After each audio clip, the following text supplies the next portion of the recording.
Hello, hello, hello, and welcome to another edition. Three Wise Men, back again, episode number 7. Let's get right to the biggest talking point of the weekend action. Looks like the Premier League title race is back on with Chelsea uncharacteristically dropping points against Crystal Palace. Guys, any thoughts on the Premier League race being back on, and how does this change the dynamic for the midweek game between Chelsea and City?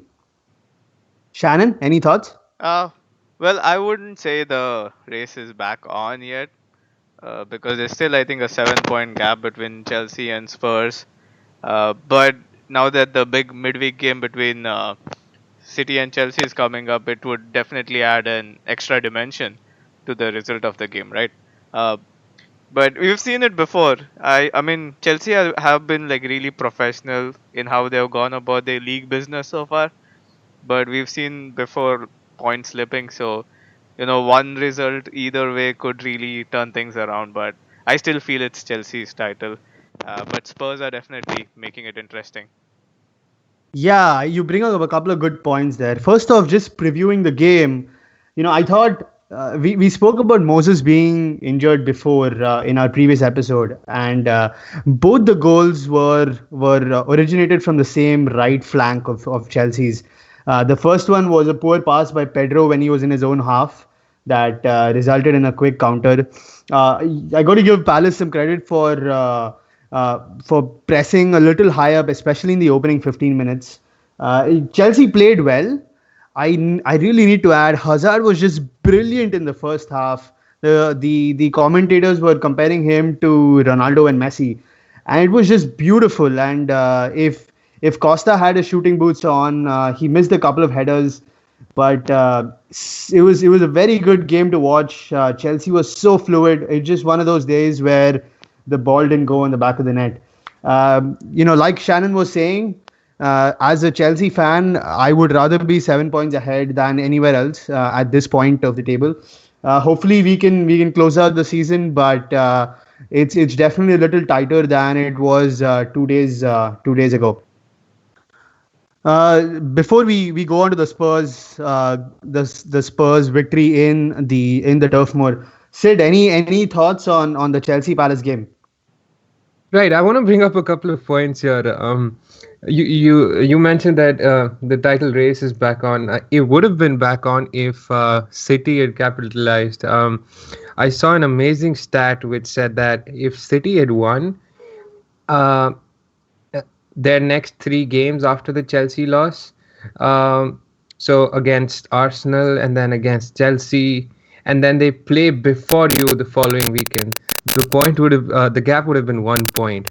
But that is just fantasy land, but an amazing stat that I want to throw up, which is not going to happen. But yes, I mean, I expect Chelsea to be back to normal business. The last time I think they lost to Spurs, they came back very strong, and I expect them to do the same. Hazard has been amazing.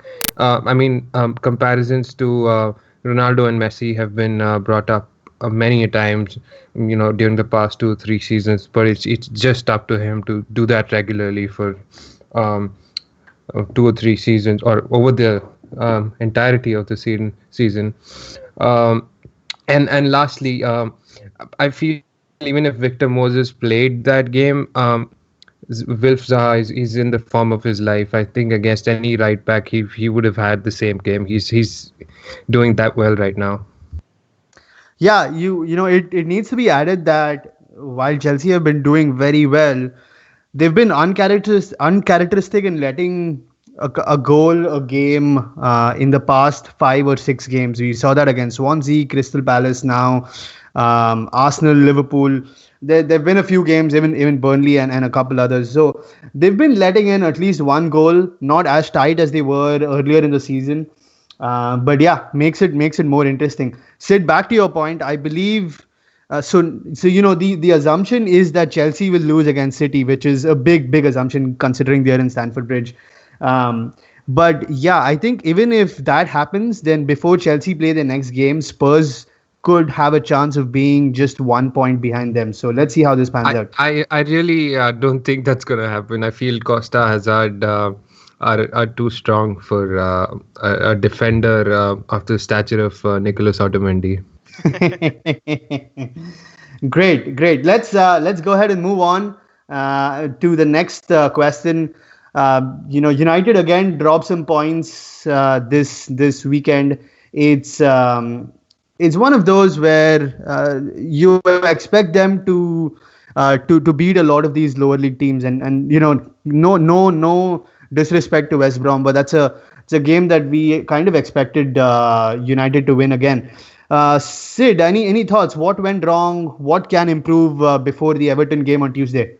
It's pretty clear that we need to work on our finishing. I think it's the first time that Mourinho has actually come out and publicly criticized his um, strikers. So yes, I mean it's a problem that with or without Zlatan, we have no one scoring. From Martial or Rashford or Lingard. Um, the only solution I see to that is we get a top goal scorer, uh, because we can continue to talk about how we're playing, but we need someone to convert it. Um, I'm happy that Ibrahimovic is going to be back for tomorrow's game. So let's see how that works out. Yeah, I wanted to bring Shannon in. Any thoughts on countering Lukaku, Barkley, Guye? Everton have been doing great until the loss to Liverpool. Any thoughts on that to preview the United Everton game? Yeah, just before that, I had a couple of thoughts about the West Brom game. I mean, you couldn't really discount West Brom. They had a plan in place and they did it perfectly, right? They did not have a shot on target till like the 85th minute when Fletcher tried to shoot from like 30 yards out, and Daya almost spilt it because he was almost waking up from a nap, so to say, right? Uh, but it credit to West Brom, they had a plan, they stuck to their guns. I mean, nothing wrong with that. But you also have to remember, just the week, or was it just before the international break, they went to Arsenal and beat them. So that's that's not small feat these days. I mean, it's Arsenal, but they still, it's a strong team, and they went and got a victory out there. Uh, yeah, as it said, the finishing definitely needs to improve. Uh, it seemed like there was a lack of a plan B. Uh, I would have probably had Fellaini push up, in the box more often just to take advantage of his height. But you can't really blame the tactics if your strikers are missing one-on-one opportunities. Hmm. Yeah, Yeah, good point. I'd just like to add that it is true that Everton beat Arsenal before the break, but West they Brom. they lost West Brom, sorry.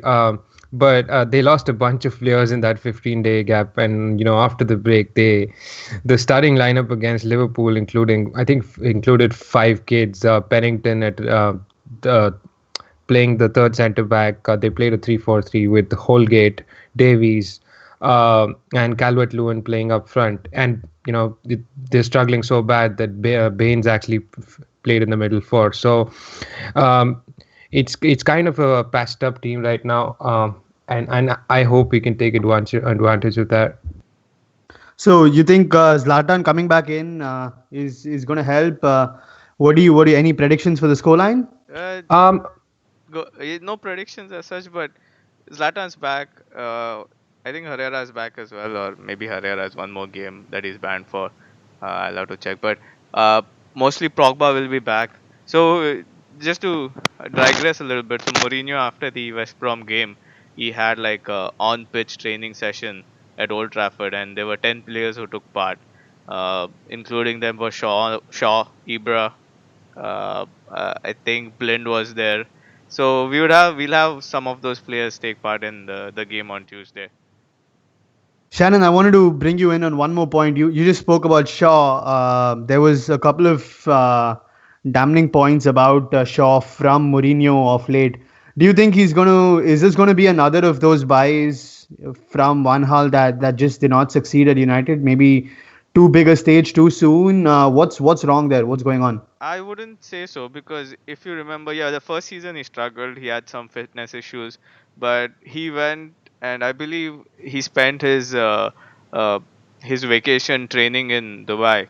and he came back so lean, so fit, and he was just bombing left up and down the left flank and dovetailing with Memphis before his unfortunate injury in Eindhoven. So it I and such injuries take a toll on the player, not just physically Hmm. but mentally as well. And I think that's what's happening at the moment. I think he's not able to push himself that little extra yard. Hmm. Go in the challenge a little harder. And Mourinho, we know Mourinho loves his defenders to defend. Go all out in a tackle, like head the ball like their life depended on it. So I think that's what I think. Mourinho is still giving him a chance, but from what he said yesterday, it seemed like his chances are running thin. Yeah, I'd like to add. Sid, I'd yeah, like to. go ahead. Yeah, I'd like to come in on that. I mean, it's worth noting that a couple of weeks back, Mourinho also said that I see Luke Shaw as the long-term left back for Manchester United and England. It's just up to him to prove it to me. So maybe it's his way to get the best out of him. Honestly, we don't know what's going on in Luke Shaw's head. As Shannon pointed out, I think it's the we don't know how deeply the injury has affected him mentally. So I think it's just the shell that he's gotten into. He's probably just has to get out of that. I wouldn't say that he was one of those bad buys during Van Gaal's reign. I think he was one of the best buys. I think he's still England's and Manchester United's best prospect. Excellent. Moving on, just one last question about United. There was a stat that was doing the rounds saying that after 28 games, Van Gaal had 63 points, Moyes had 59, Mourinho right now is at 53. Shannon, any thoughts on this? Is this one of those that's just a stat that is not reflecting the reality? Because I've heard both of you all say in the podcast that United's way of playing is much better. Any thoughts on that stat? Absolutely, yeah. You put it correctly. It is a point of. I mean, if it's a game of points at the end, but the points don't Yeah. reflect how United have played this season. Their build-up play at times has been so much better than what Van Gaal or Moyes ever did. And just to put another stat out there, I shared it with you earlier. In last season, in Van Gaal's second season at United, the team created 312 chances across the 38 game season, right? And already after 28 games, Mourinho's United have crossed 350. So, like gameplay wise, structurally, defensively, it's a much better team. And we can go back again to the finishing aspect, right? Like True. Zlatan has scored 26 goals, but if he had taken even like 50% of his chances, he would have been crossing 40 easily. But Wow. there's That's only something. so much a manager can do. He can't coach his players to take one-on-one chances all the time, right? True, And true. also every post-match press conference, Mourinho has never complained about how the team has performed in general, or how they've set up to play. It's just the finishing that we need to improve on. So I hope that's the final piece of the puzzle. Great. Then, yeah, hopefully good things to come in the future in a tough schedule. So, moving on to the big billing game of the weekend, Arsenal versus Manchester City. It ended in a 2-2 draw, as you expect with these two teams. There are always going to be goals. Sid, what do you think of Mustafi's performance? He was one of those signings by Wenger. It just felt like that first goal. What was he doing 30, 40 yards ahead of the rest of the defense? But he did redeem himself by scoring that equalizer. Any thoughts? I think Mustafi and Otamendi probably had a bet before the game on who can play worse. But Do you think yes, those two would? Do you think those two would make the worst team of the year if there was ever one? of course, of course. Otamendi would be the captain of that team. But anyways, coming back to Mustafi, um, I think he's not lived up to his 35 million price tag at all. Arsenal needed a leader. Um, you know, when the likes of Mertesacker and Koscielny are now playing, and they haven't played a lot this season. So we see the likes of Mustafi and Gabriel playing, and there's no leadership at all. You do see the naivety in his play, and he's just still that reckless um player that left Everton for Spain. So he does need to improve a lot. Wenger did think that he was buying a finished product, but it was pretty apparent when we saw the first goal that he's not the player that Arsenal thought that they bought. Yeah, Hmm. I just want to be a little milder on Mustafi. We remember when Koscielny came first to the league, he was about roughly the same age that Mustafi is right now. And I think his first ever game he got sent off at Liverpool, right, if I'm not mistaken. And his first season was terrible. People almost wrote him off, but now he's one of the better defenders in the league. Uh, yeah, so I would say, maybe next season he'll be better. There's always the first season, some people take like duck to water and some need some time to adjust. But I really want to push a little bit on the point when you said about leadership, right? If you watch the first goal, he's trying to win a header at the halfway line. That's where he should be calling out to his center defensive midfielder, either Xhaka or Coquelin, saying, hey, mark this guy, because if he's going to drop deep towards his midfield, you can cut off the pass or intercept or try to win the header, like in this case. And I'd just like to add that it I might have been harsh on Mustafi, but it doesn't help that he's performing this way in Arsenal's worst season, in the recent past. As Shannon pointed out that Koscielny was bad in his first season, but Arsenal's overall performance might not have been this bad. So his individual performance might not have come out so much. But this season, everyone's probably looking for any excuse that they can find to find a fault in Arsenal's gameplay or team. If I may just add to that, it just we've seen in the last 2-3 years Arsenal make one or two marquee signings with Sanchez and Ozil and all that. It's just because there's one or two. You've seen the overall that United have gone through, or maybe a Chelsea have gone through, and it's just there isn't that much radical change at Arsenal. So when there's just one or two players that they sign as marquee signings for 35-40 million, like Xhaka and Mustafi, you just expect a little bit more as a finished product from them. Right. So right. from here, yeah, go ahead. Go ahead. Yeah, you make a good point, but it's worth noting that those are marquee signings for Wenger's standards. You mentioned United and Liverpool. I mean, you don't expect Xhaka or who's probably what I think he was coming from the Swiss league. I don't know which league. From Borussia Mönchengladbach. Right. Mönchengladbach. And you don't expect Xhaka or Mustafi to set the world alight in the Premier League. I mean, they're good players, but they're not the Pogbas or the Costas or the Hazard. So we've been critical of Wenger's transfer policy in the past. I think he just needs to sign players that level up from them. So Shannon, real quick, Arsenal go to West Ham now. Another derby. They are at home again. They are 7 points behind Manchester City with a game in hand. Any thoughts? Should they just forget top four? What do you think? Just real quick in about 30 seconds. Well, they have to win every game going forward, right? They have to hope that United and City and Liverpool are two of these three teams slip up. So for them, it's every game is must win, and West Ham is not a easy team. They are strong physically, and they play some decent football at times. They have some good players in. Carroll is back in form, and Lanzini is playing well.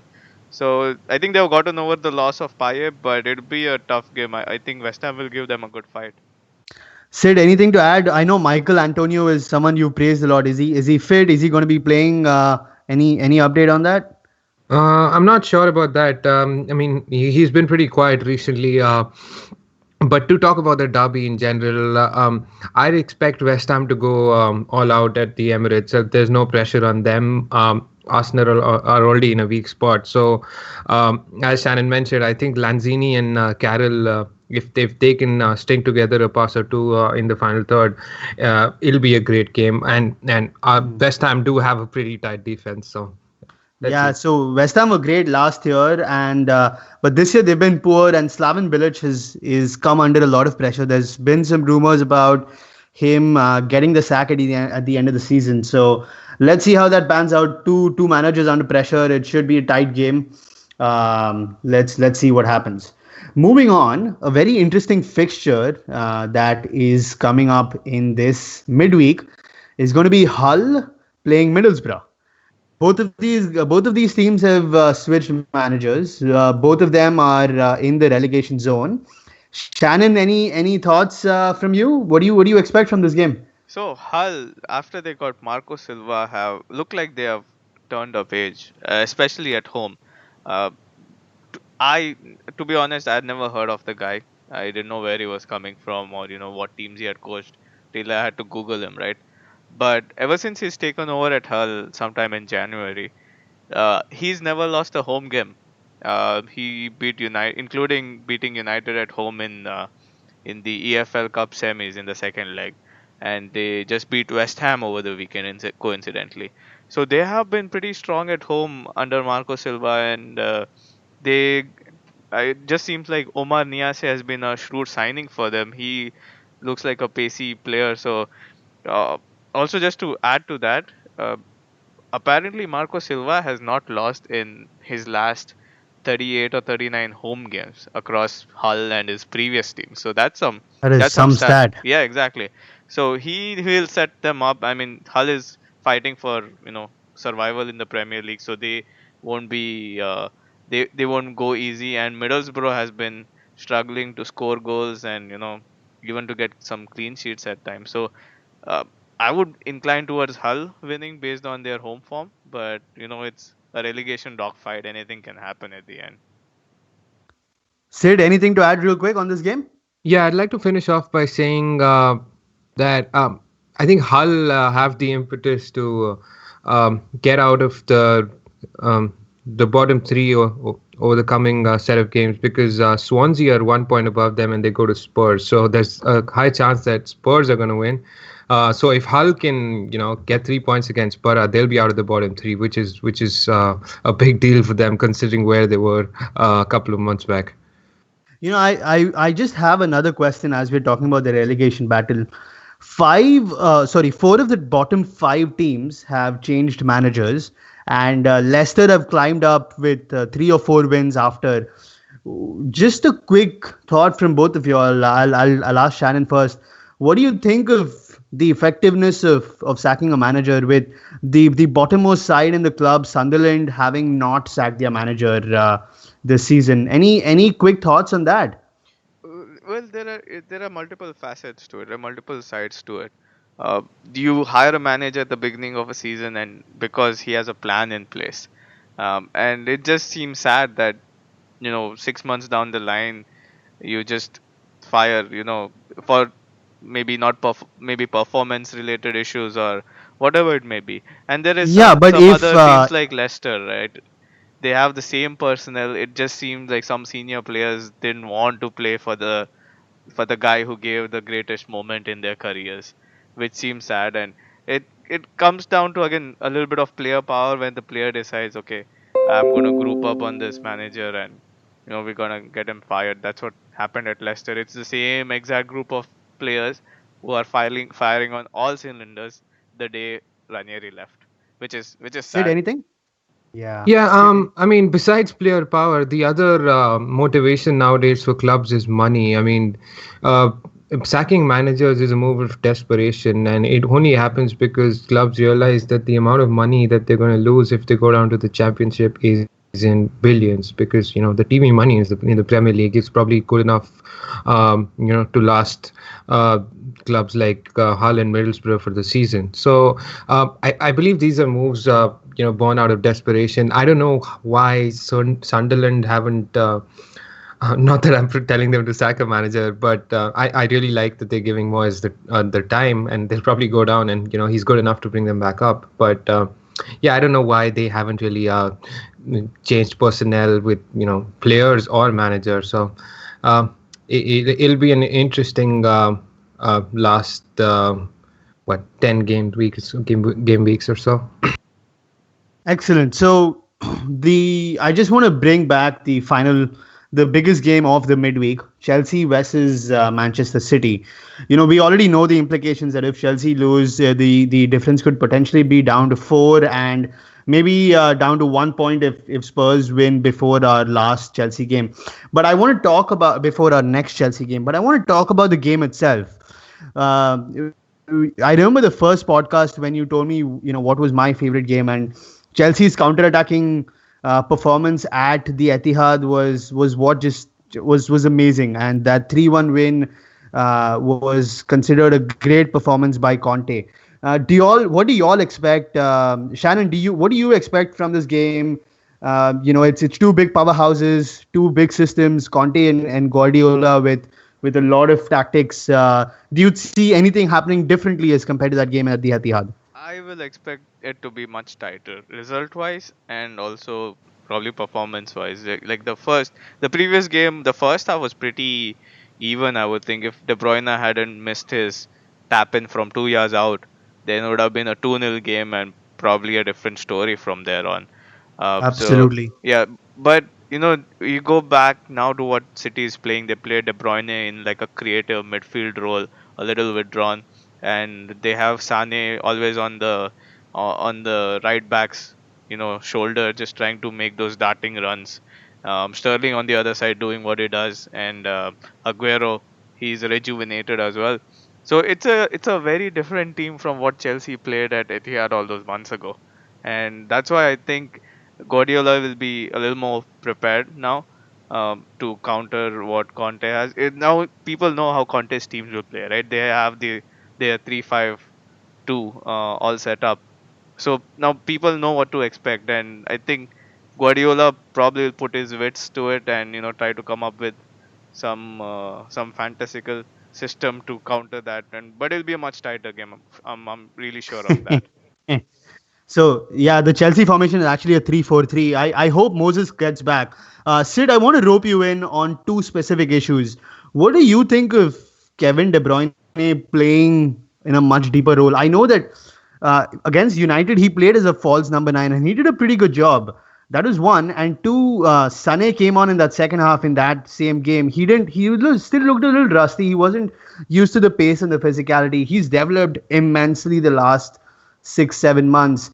What are your thoughts on those two players, and how can they affect this Chelsea City game? Um, I think De Bruyne being played in a deeper role is probably because of Guardiola trying to fit in personnel. It's hard to play De Bruyne up front when you have a great midfielder like David Silva alongside him, and he's been playing Yaya Toure in the same team. So there's three kind of number 10s who he has to try and fit in behind Aguero, with Sané and Sterling already forming a very attacking front three. It's a change for De Bruyne. He's done well, but I think he can do better. His personal choice would be to play in more advanced role. But yes, he'll be key. It'll be personally, he'll want to do well because Chelsea is his former club. So let's see how he turns up on the day. You bring up a great point about Sané. I think he's the player to watch in the coming 2-3 years in the Premier League. He's brilliant. He reminds me a bit of a young Arjen Robben at Chelsea. The way he dribbles past players and how fast he is. The quick feet that he has, and he finishes. He's surprisingly scored a lot of goals recently. It'll be interesting how Chelsea, with their 3-5 or 3-4-3 or 3-5-2 setup. I think they'll be a bit more defensive with the wingers that City have. So it'll be a tight game. But I think whoever can finish well on that day would probably turn out victorious. Great point. Yeah, a couple of things I'd like to add. I want to see how Matic and Kante nullify the David Silva and KDB threat in the midfield. Other than that, City's wingers are very attacking. Sterling and Sané always hold a very high line. So if Chelsea Chelsea have the ball, there is going to be space wide with Moses or Pedro, whoever are playing wide, and Alonso on the other side. Keep in mind that these two have played a game just 4 days ago, and one of the things that Chelsea have really benefited with is having a week-long rest every time. So it'll be interesting to see how that pans out. Whether Chelsea can use the width while attacking to hurt City. City have had a lot of defensive issues. They've answered me a little bit. They've answered that a little bit after the goalkeeping change. But let's see how this game pans out. Hopefully, it's a Chelsea win to calm the nerves down on the top end of the season and continue the march on to the title. But if they do lose, then it leads to a tantalizing last 8 games. Yeah. Just to ask you a quick question, is Moses back for Sure. the game? I think he trained today, and I'll wait for Conte's press conference on Tuesday and see what happens. Let's hoping for the best. I think Pedro wasn't as effective defensively, and that was definitely shown. Um, but yeah, So go ahead, Shannon. Anything else? So just a quick point about Sane. I mean, he's a brilliant little player. But if you guys have noticed that he started the season not that great, and I think for the first 4 5 months of the season he was either on the bench making substitute appearances. He barely started any games, and he was bought for like a lot of money, like close to what 40 to 45 million pounds.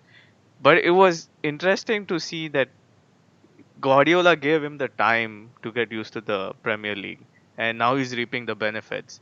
And no one really, no, didn't see any reports in the media saying, "Oh, such a waste of money, 45 million pounds sitting on the bench," because Guardiola was developing him right.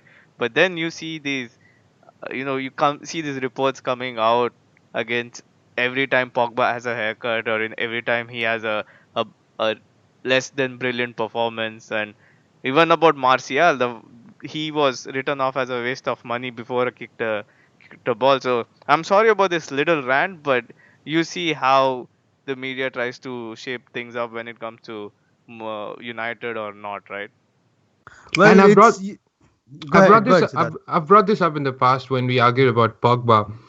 Kevin De Bruyne has not had a great season as well, and the press has been super quiet about him. Not that he's performed badly, but again, if you're talking about Pogba and saying that, if the media is talking about Pogba and saying that if you pay that much money you're expected to do more, that applies to De Bruyne as well. So you brought up 2 points, and I want to bifurcate them and then answer them. The first one was about Sané's inclusion in the team, and I think we really have to commend Guardiola for the job he's done here. He didn't play as much in the beginning of the season, and then slowly through November and December he became an integral part of the team. And Guardiola has done a great job in just slowly getting him in, bringing him in as a sub in the 60th, 70th minute. It's and like we've spoken about before, Pogba has been held to high standards, and I can the two reasons that I feel is, one is he was voted in the FIFA Team of the Year. That was one. And Sonny isn't in the news every week for other stuff. But when Pogba acts and is in the news, and yes, like he has a new haircut every 3 4 days, it just seems like he's emulating some of the stars that are out there without being that big or without being that effective. Now, I just want to end on a positive note. I still think, other than a few games and other than a few defensive errors, Pogba has shown potential to be amazing, and we really do expect him to step up, maybe in the latter part of the season or next season. Well, Any final thoughts, Shannon? Yeah, go ahead. yeah, it's the same principle, right? Essentially, these are two outrageously talented young players, both in their first season in the Premier League, and one was given time and space to kind of get used to the pace of the league to develop. But the other was, I mean, I guess the manager trusted him from the off. He's just, you know, built the team around Pogba. But just because he likes to sing, he likes to dance, he likes to dye his hair more often than people even take a shave, doesn't mean that it should be news. Doesn't mean that his every action should be documented. And Pogba is probably he'll probably end up being one of the greatest midfielders of all time, and uh, he should not be hounded for his colored hair and his whatever shaped Shannon, stuff and uh, whatnot. Shannon, I get your frustration, but I mean, it's pretty obvious that if tomorrow the United news. sells. That's what it is. Yeah, yeah, exactly, man. That's exactly what I was going to say. I mean, the newspapers are not going to make any money. They have to earn a living. So if they write about Sané, no one's going to read. But if they write about Pogba, everyone's going to read. So I would not worry too much about the news. It's more about what the manager and the coaching team thinks of Pogba more than anything else. See, I mean, I understand your frustrations, and it's been a hard season from a United perspective. There's been a lot of fixtures. There have been a few players who haven't played as good as expected. But I still feel like some of the criticism is warranted. You compare him to Sané right now. Well, Sané has shown that he has developed leaps and bounds in the last 7-8 months.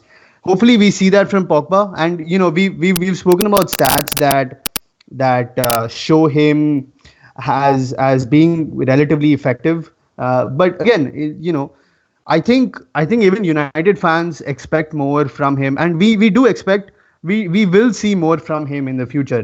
Whether he'll be world class, let's hope he does. Shannon, any final points before we end the podcast?